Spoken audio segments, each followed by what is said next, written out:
Well, if you've been watching CP24 Breakfast, we've had this extensive coverage all morning. A surfer down at Woodbine Beach, and guys, we have an incredible scoop for you this morning. Live at Woodbine Beach, we have the surfer. That's right. This is Max. He is standing by right now live. This has been captivating our viewers all morning long.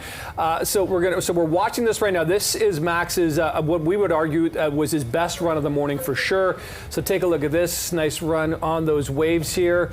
So let's get into the conversation now with Max. Our cameraman Ken Enlow grabbed him as he came out of the water this morning, and so he's going to join us right now live. Max, good to talk to you this morning. I got to tell you, a lot of people watch the show regularly. People were tweeting, people were texting, people were, direct messaging me on social media because they were captivated by your surfing. So how often do you go down there? What are the waves like? Oh man, wow, thanks for having me. I try to go down as much as I can, maybe twice a month. Now I have kids, so I get out less, but yeah, waves are great today. Thanks for all the love, everyone. Can I ask you, Max, were you a bit surprised when our cameraman approached you and told you, hey, we've been covering this all morning on our breakfast show? I was so surprised, yeah. It was incredible. I should be at the Olympics representing Canada, but clearly. Instead we got down at Ashbridges Bay.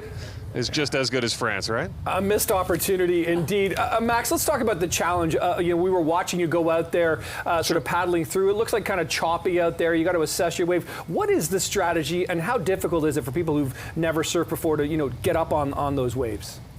Oh man, the strategy is just head down, work hard. Like really, you just got to dig in and really push. It's very difficult.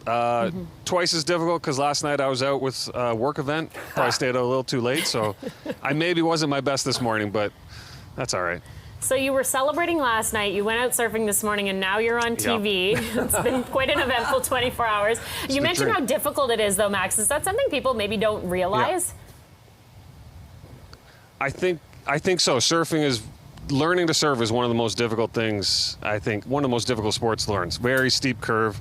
And then even on Great Lakes, the waves are smaller, more relentless, so it's even harder to learn than on the ocean, which you could probably tell. It's pretty rough out there, but once you get a good wave, it's all worth it. So yeah, and there's no one else out there. So if anyone wants to join me from CP24, come down. I'll give you a lesson. Ken's coming out after, right? And Max, I'd love to join you. And I love what you just said there about the difficulty of learning on the Great Lakes versus the oceans, because I wanted to ask you, as we sort of watch again this one of your more successful waves that you caught this morning, about where else you've surfed around the world, and to compare it a little bit too, because again, people, we've been watching the surf in the Olympics, for example, that iconic shot of that one surfer who popped out, looking so majestic here, and then also just generally speaking, your own challenges of where you've surfed and what's more hard, what's more difficult, that kind of a thing.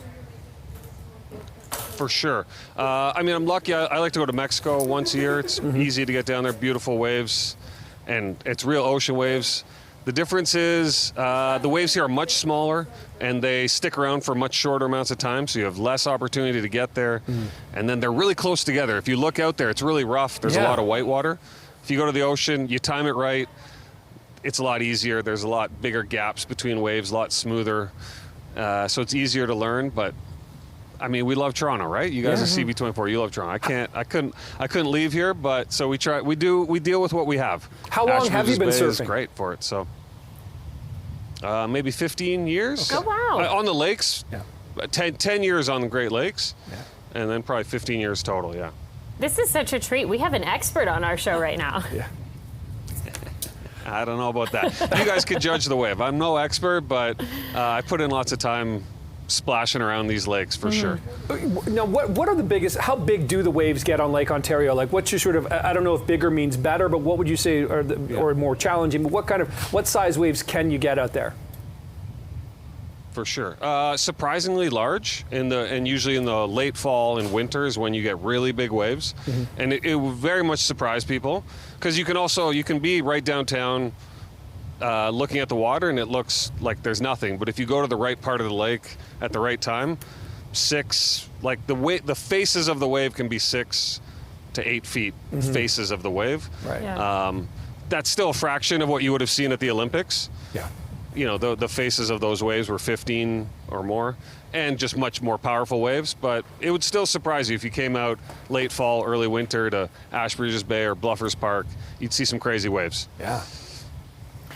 Lastly, I just wanted to ask, are people surprised at the many different surfing opportunities there are on the Great Lakes? I mean, you often think of the sea, different locations around the world, but you don't necessarily think, hey, I'm going to head down to Lake Ontario and catch the waves there. Oh, so everyone's surprised. Even surfers have been surfing their whole life and live in the cities. Everyone comes to the same moment where they're like, oh my gosh, you can surf on the lakes. So everyone definitely gets surprised. You get weird looks all the time walking to the beach. Ken gave me a weird look when he saw me. He gives everyone a weird look, yeah, Max. I mean, it's... Yeah. Okay. Well, listen, Yeah, Max. so it's part of the charm. Amazing. Listen, Sorry. you charmed us this morning. You captivated our attention of so many of our viewers this morning. Appreciate you being such a great sport and great surfer as well. Thanks so much for joining us this morning, and really you helped make our morning. Appreciate this, Max. Gosh. Thank you, Max.